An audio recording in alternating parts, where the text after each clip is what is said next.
Assalamualaikum warahmatullahi wabarakatuh.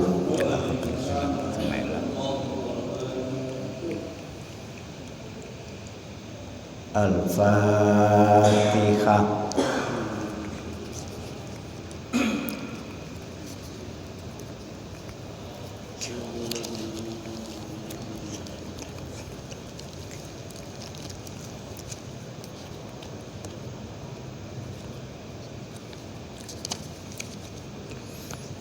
Halaman nggih saderenge milai kula ngaturaken sedaya kelepatan kula dhateng para jamaah nuwun agungipun pangapunten.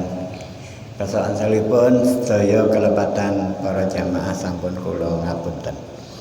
Halaman 411 Surah Al-A'raf ayat 35.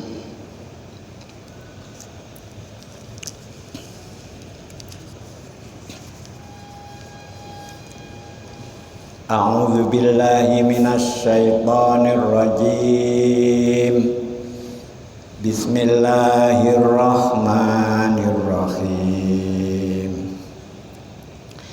Ya bani Adam imma ya'tiyannakum rusulun minkum yaqussuna 'alaikum ayati faman ittaqa wa aslaha fala khaufun 'alaihim wala hum yahzanun. Bismillahirrahmanirrahim. Ya bani Adam, he anak turune Nabi Adam, kita sedaya niki sebagai tanda kalau ada ayat kok dimulai dengan ya bani Adam. Ini pertanda ayat ini adalah ayat yang Makkiyah, diturunkan di Mekah. Tapi kalau ada ya ayyuhalladzina amanu itu pertanda di Madinah. Rata-rata indikasi tersebut cocok seperti itu. Kita semuanya anak turun Nabi Adam dipanggil oleh Allah. Imma ya'tiyannakum lamun nekani ing sira kabeh apa rusulun pira-pira utusan mingkum saking bangsa ira kabeh yakusuna kang nyeritakaken iya rusul alaikum ing atase sira kabeh ayati ing pira-pira ayat ingsun ayate Allah tanda-tanda bahwa Allah itu ada, bahwa Allah itu maha kuasa, bahwa Allah itu maha esa. Banyak tanda-tanda indikasi yang menceritakan tentang itu. Faman mongko sing sapa wonge ittaqo kang wedi yaman sakmarine wedi wa aslaha lan bagusi yaman bagusi amale fala khaufun mongko ora ana wedi iku maujud alaihim ing atase man walahum lan ora ana utahe man iku yahzanuna padha susah kabeh. Ayat ini berhubungan dengan ayat berikutnya. Jadi kita lanjut saja ke ayat 36. Walladzina utai wong-wong kadzabu kang goroaken ya alladzina bi ayatina kelawan pira-pira ayat ingsun tanda-tanda Allah. Ayat itu bisa berupa ayat Al-Qur'an yang kita baca, ayat atau tanda-tanda kekuasaan Allah bisa juga berbentuk ayat kauniyah, ayat yang menunjukkan penciptanya itu adalah Allah. Jadi ayat-ayat kauniyah ya alam dunia seisinya ini semua yang menciptakan adalah Allah.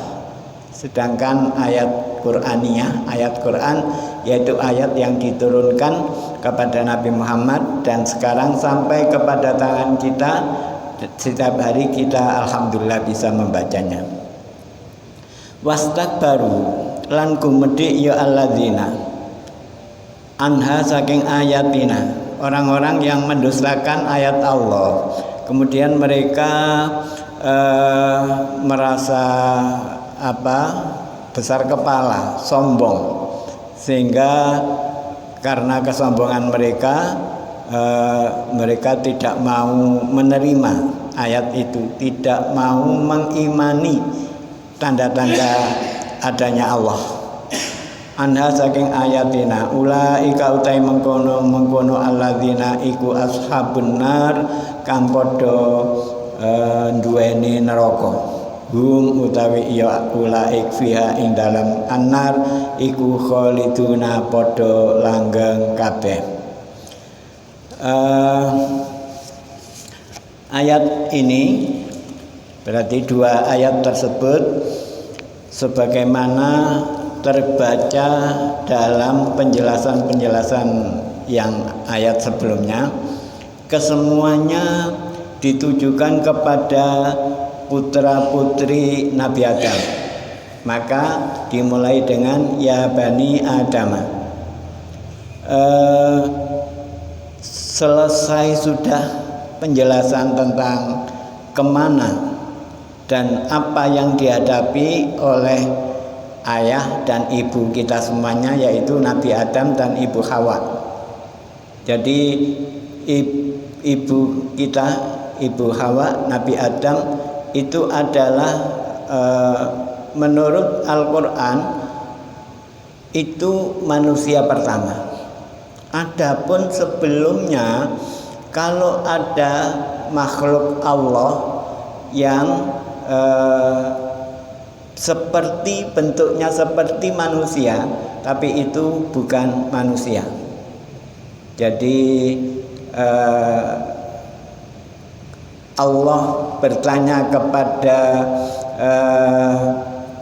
para malaikat bahwa malaikat telah diciptakan oleh Allah lebih dulu daripada manusia. Qalu ataj'alu fiha man yufsidu fiha wa yasfiku dima wa nahnu nusabbihu bihamdika wa nuqaddisu lak. Ketika Nabi Adam akan diciptakan, masih akan, itu Allah sudah memberitahu kepada para malaikat. Akhirnya para malaikat itu komplain, ini tidak biasanya. Malaikat itu kan makhluk Allah yang selalu sami'na wa ata'na, terserah Allah apa saja. Tapi kali ini Allah memberitahu, sehingga para malaikat itu komplain, kenapa ya Allah Engkau menciptakan makhluk yang namanya manusia, yaitu dengan menciptakan Nabi Adam sebagai manusia pertama. Qalu ataj'alu fiha man yufsidu fiha, sedangkan Adam itu nanti akan menurunkan keturunan-keturunan yang akan merusak bumi. Man yufsidu fiha wa yasfiku dima, dan mengalirkan darah, pertumpahan darah yang dimaksud adalah pembunuhan satu sama lain. Wa nahnu nusabbihu bihamdika wa nuqaddisu lak, kata para malaikat, sedangkan kami para malaikat selalu membaca tasbih kepadamu. Wa nuqaddisu lak, dan kami selalu memahasucikan Engkau ya Allah. Ini protes. Padahal yaitu tadi tidak biasanya, tidak pernah terjadi malaikat protes kepada Allah. Kenapa bisa terjadi? Ini yang men-setting Allah. Jadi Allah sudah men-setting malaikat supaya bisa bertanya, supaya tahu alasannya itu apa. Apa jawab Allah? Sudah, nggak usah pakai tanya. saya nanti yang menjelaskan. Ini jadi kalau melihat sejarah seperti itu, keberadaan manusia ini di bumi, di dunia ini sudah dari awal diprotes oleh malaikat. Ya, untuk itu supaya protes malaikat itu tidak terjadi, prediksi malaikat bahwa manusia itu adalah mengalirkan darah, sering terjadi pembunuhan, maka kita harus mencegah itu. Jangan sampai sebagai manusia kita berbuat kerusakan di atas bumi, kita mengalirkan darah orang lain di atas bumi, walaupun itu mungkin dengan alasan yang dibenarkan. Kalau tanpa tanpa pembunuhan sudah bisa terjadi, kenapa kita harus membunuh? Lalu telah dijelaskan juga tentang penyebab mereka turun ke bumi dan apa yang harus mereka perbuat. Jadi Nabi Adam, Ibu Hawa asalnya di surga, tapi kenapa akhirnya harus turun ke bumi? Ini Allah menjelaskan juga dengan cara bahwa ternyata Nabi Adam, Ibu Hawa melanggar larangan Allah.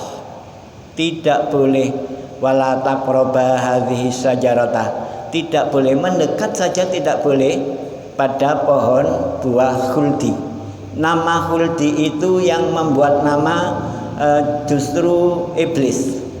Allah tidak menyebut buah itu khuldi. Karena apa? Supaya Nabi Adam, Ibu Hawa tertarik. Oh, khuldi itu langgeng. Kenapa kita tidak makan? Padahal namanya saja langgeng.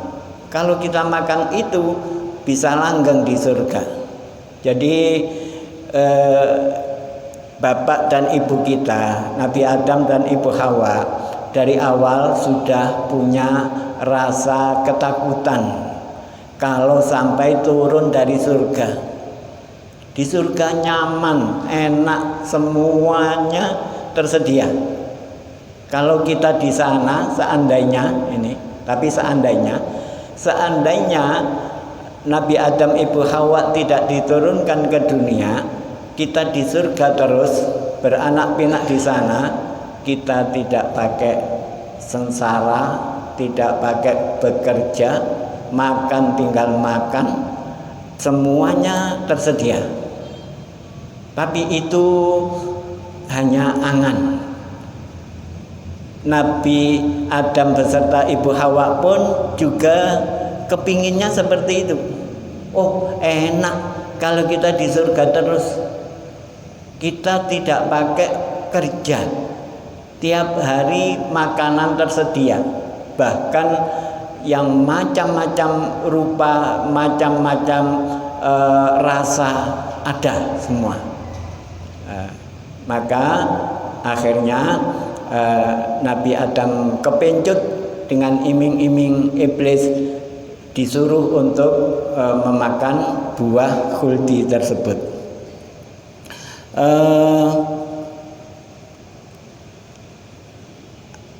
Allah menyebutkan juga menyangkut penyebab yang mengakibatkan mereka berdua, Nabi Adam, Ibu Hawa, akhirnya terpaksa harus turun ke bumi. Dan ini yang perlu kita sadari, itu bukan keinginan Nabi Adam dan Ibu Hawa. Jadi ini bapak kita pertama, ibu kita pertama, kita semuanya ini bersaudara karena bapak kita sama-sama Nabi Adam. Itu orang pertama, manusia pertama, namun disetting oleh Allah, disetel oleh Allah menjadi pelupa. Jadi mereka berdua lupa kalau Allah itu melarang untuk tidak memakan buah khuldi tadi. Akhirnya justru mereka berdua memakan. Jadi kalau kita sekarang hidup di dunia ini kok sering lupa, ya maklum siapa dulu bapaknya. Kalau bapaknya itu Nabi Adam, ya kita anak turun Nabi Adam sama-sama pelupanya. Maka Nabi Adam, Ibu Hawa mengikuti iblis dan akhirnya imbas dari melanggar larangan tersebut, Nabi Adam, Ibu Hawa terbuka auratnya.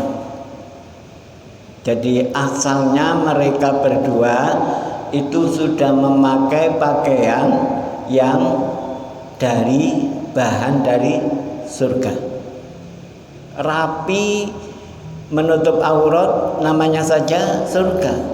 Jadi sudah siap, tanpa menjahitkan, tanpa beli di toko tekstil, mereka tinggal pakai. Begitu mereka melanggar, yaitu memakan buah khuldi, langsung pakaian tersebut tidak sekedar copot tapi hilang, tidak bisa dijangkau lagi. Mereka akhirnya menutup aurat itu dengan dedaunan yang ada di surga. Ya, semua kalau terlihat auratnya pasti malu. Untuk itu menutup kemaluan itu mereka menggunakan dedaunan surga untuk menutupi aurat mereka. Maka itu tadi adalah muqaddimah dari ayat ini. Untuk itu ayat ini yang dituju oleh Allah adalah kita semuanya, putra putri Nabi Adam, diberi nasihat secara umum oleh Allah. Ya Bani Adam, wahai anak Adam. Kemudian imma ya'tiyannakum, imma ini dari lafadz in disambung ma. Jadi mestinya in ma, bukan imma langsung ada tasdidnya, tidak. Jadi asalnya in itu bahasa Jawanya lamon, kalau, seandainya, itu in. Kemudian ma terjadi. Jadi ma ini tambahan, ma zaidah. Wahai anak Adam, jika datang kepada kamu dari Allah, yaitu rusulum minkum dari kalangan kalian semuanya, dari jenis kita, yaitu Rasul itu adalah berbentuk manusia, supaya mengerti apa yang kita rasakan. Seandainya Allah mengutus Rasul dari kalangan malaikat, malaikat itu tidak pernah merasa lapar, tidak pernah merasa haus, tidak butuh makanan minuman, tidak pernah lupa. Itu malaikat. Kalau kita para manusia diberi utusan oleh Allah berbentuk malaikat, wah, kita nggak sanggup. Mereka tidak punya rasa kemanusiaan, namanya malaikat. Sifat mereka ya kemalaikatan, kemanusiaannya tidak ada. Mereka tidak pernah lapar, padahal kita lapar. Kalau kita sedang lapar, diperintahkan oleh malaikat yang jadi rasul kita itu, ayo ini waktunya sholat. Kalau menurut Islam silahkan, kalau seandainya masih nututi waktunya, lebih baik mana? Ketika kita lapar, makan dulu atau sholat dulu? Jawabannya sudah kita ketahui, lebih baik makan dulu. Kalau waktu untuk sholat itu masih ada, masih nututi. Jawaban ini sangat manusiawi. Tapi kalau yang jadi rasul itu malaikat, tidak boleh. Jangan, harus sholat dulu. Karena dia sendiri juga tidak lapar. Oh, enggak ada apa-apa kok, makan dulu, sholat dulu. Tapi alhamdulillah, tidak ada seorang rasul pun, tidak ada seorang nabi pun yang dari kalangan malaikat. Semua nabi, semua rasul itu adalah manusia dan laki-laki. Kenapa tidak ada yang perempuan? Karena perempuan itu pakai haid.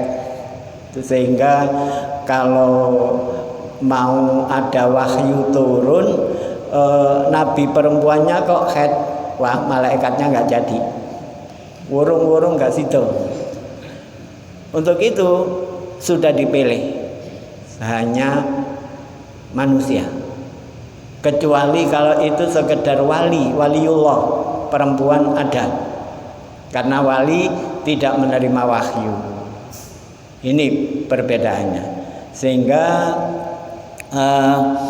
apa yang disampaikan oleh para rasul, rasulnya manusia, umatnya juga manusia, rasulnya juga ada rasa lapar, rasa haus, sama dengan umatnya.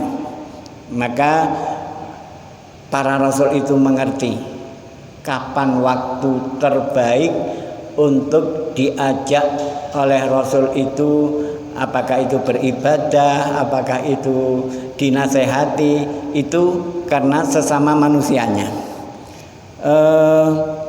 Mereka itu ditugaskan antara lain untuk mengisahkan, yaitu menyampaikan dan menjelaskan dari saat ke saat dalam bentuk berkesinambungan. Itulah tugas rasul, antara lain seperti itu. Rasul demi rasul hingga akhir seluruh rasul, yaitu Kanjeng Nabi Muhammad. Semuanya tugasnya seperti itu. Masing-masing rasul itu menyampaikan kepada kita semuanya ayat-ayat Allah, dan tidak berbeda penyampaian mereka dalam bidang prinsip ajaran. Maka yakinilah dan ikutilah mereka. Niscaya kamu dinilai bertakwa, dinilai oleh Allah sebagai orang yang bertakwa. Famanittaqo wa aslaha fala khaufun alaihim walahum yahzanun. Kita menjadi orang yang bertakwa itu juga jalannya sudah ditentukan oleh Allah. Dari sejak kita belum lahir sudah ditakdirkan kalau kita menjadi orang baik-baik, orang yang beragama Islam, kemudian pada saatnya kita mati secara Islam, dan akhirnya jadi orang yang la khaufun alaihim walahum yahzanun, tidak punya rasa takut, tidak punya rasa susah. Kenapa kita masih susah? Walaupun sudah tua, masih menyangkut masa depan. Masa depan saya gimana? Saya masih berumur 40 kira-kira, 40 tahun. Kalau Nabi Muhammad meninggalnya umur 63, saya masih kurang 23 tahun. Ini nanti makan apa? Pekerjaan saya ke depan apa? Itu namanya khaufun, ada rasa ketakutan. Walahum yahzanun, tidak ada rasa susah tentang masa yang sudah pernah dilalui. Kita masih sering punya rasa takut, rasa was-was, rasa susah tentang masa-masa yang sudah kita lalui. Oh iya, saya dulu waktu muda pernah berbuat maksiat begini, pernah kena sasaran dari teman, akhirnya saya diajak bermaksiat ini, bermaksiat itu selalu terngiang di setiap telinga orang-orang Islam seperti itu, terngiang rasa penyesalan. Kenapa ya saya dulu kok begitu? Itu berarti masih belum termasuk orang yang bertakwa. Karena orang yang sungguh-sungguh bertakwa, famanittaqa wa aslaha fala khaufun alaihim, tidak ada rasa susah tentang masa depan, tidak ada rasa takut tentang masa lalu. Kenapa? Wong sudah betul-betul melakukan kemaksiatan kok tidak takut? Karena sudah bertaubat tentang masa lalunya. Kita harus pede. Jadilah orang yang percaya diri. Kalau kita sudah bertaubat, ya anggap apa yang kita taubati itu sudah diterima oleh Allah. Jangan setiap hari bertaubat namun tidak pede. Taubat saya betul-betul diterima atau enggak ya? Jangan-jangan belum. Besok saya taubat lagi, besok taubat lagi. Itu ragu-ragu, was-was. Kita tidak boleh seperti itu. Jadi Allah itu Maha Pengampun, Maha Penyayang. Asalkan kita mau bertaubat, asalkan kita mau beristighfar, Allah sudah menerima. Sudah, titik. Jangan diungkit-ungkit lagi. Jangan ada ragu-ragu, was-was. Iya nek diterima, nek enggak. Tidak boleh seperti itu. Kita harus yakin Allah menerima taubat kita. Itu prinsip orang-orang yang bertakwa. Famanittaqa. Jangan menganggap, meragukan ketobatan kita. Itu merugikan kita sendiri. Jadi Allah itu selalu berbaik sangka kepada kita semuanya. Kalau kita menganggap bahwa Allah tidak menerima taubat kita, ya Allah akhirnya tidak menerima juga.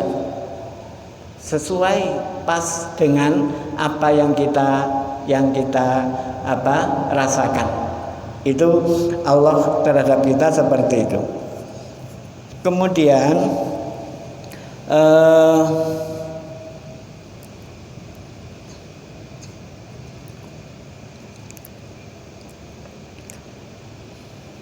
barang siapa yang bertakwa, famanittaqa wa aslaha, dan berbuat baik terhadap diri dan lingkungan kita dengan meneladani para nabi yang telah lalu, para rasul yang ceritanya sudah sampai kepada kita.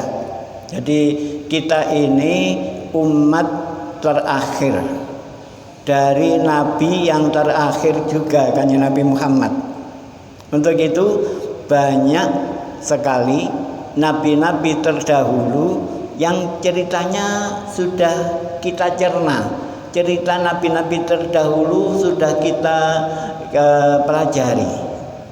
Kita tinggal belajar dari kekurangan-kekurangan para nabi, para rasul yang terdahulu, supaya kekurangan itu tidak terulang lagi di masa kita sekarang ini. Jadi enaknya hidup di akhir zaman ya seperti ini. Kekurangan apa yang terjadi pada Nabi Adam?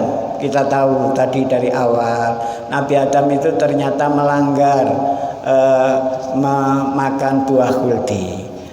Cerita apa yang terjadi pada Nabi Nuh? Nabi Nuh itu usianya panjang, 950 tahun. Namun tidak berhasil mendidik anaknya sendiri, Kan'an. Tidak berhasil mendidik istrinya sendiri. Untuk itu sebagai batu loncatan bagi kita. kita hidup zaman sekarang juga punya anak, punya istri, jangan terulang seperti itu lagi. Ini jadi umat dari Nabi terakhir itu enaknya seperti itu. Maka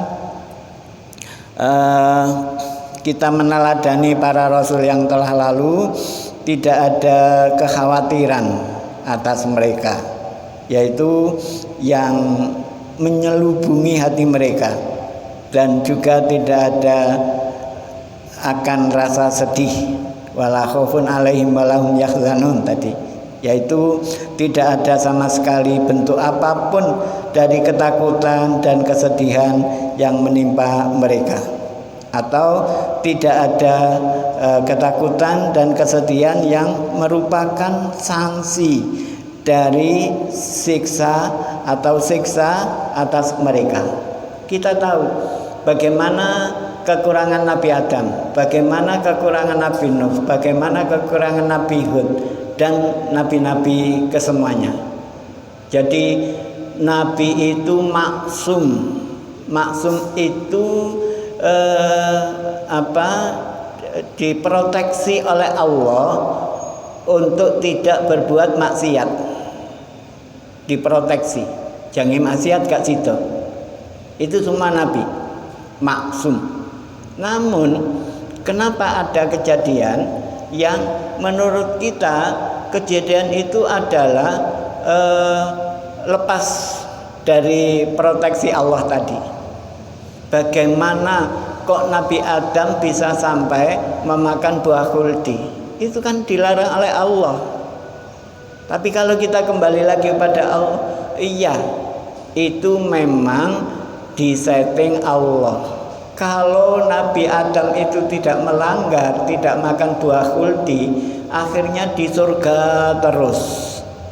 Di surga itu bebas, alias tidak ada beban berbentuk